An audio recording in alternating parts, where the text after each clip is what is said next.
मां भले साईं ते हथ रखी सभिनी सां वाइदो थो कयां तो मां पंहिंजे दिलि मां अॻियूं सभु नफ़रतूं कढी ख़तम करे छॾियूं। को बि कीनो मुंहिंजे मन में न हूंदो। अॼु ॾींहं खां पोइ हिन ॻोठ जो हर माण्हू मुंहिंजे घर जो भाती हूंदो ऐं वचन थो कयां जेसीं ताईं हिन ॻोठ में कंहिं ग़रीब जे घर में हिकु वेलो बि मानी न हूंदी, मां कसम सां थो चवां त मुंहिंजे घर में तेसीं ताईं चुल्ह न ॿरनि। हिन ॻोठ वारनि जे दर्दनि पीड़ाउनि खे मां पंहिंजो दर्द सम्झंदुसि। सभिनी खे प्यार मोहबत ऐं अमन सां गॾु खणी हलंदुसि। हिन ॻोठ में अमन अमान क़ाइमु कंदासीं। नंढियुनि वॾियुनि ॻाल्हियुनि खे दिलि ते कॾहिं बि न खणंदासीं। जॾहिं तव्हां मूंसां वफ़ादारी जो वचन था कयो त मां बि तव्हां सभिनी खे क़ौम या क़बीलो न सम्झंदुसि। तव्हां सभिनी खे मां पंहिंजे घर जो भाती सम्झंदुसि।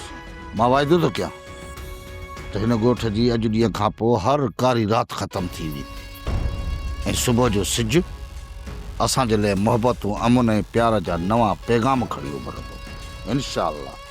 आमीन। सब्सक्राइब कयो असांजो official YouTube channel Sindh TV HD drama ऐं वधीक अपडेट लाइ बेल आइकन खे क्लिक करियो।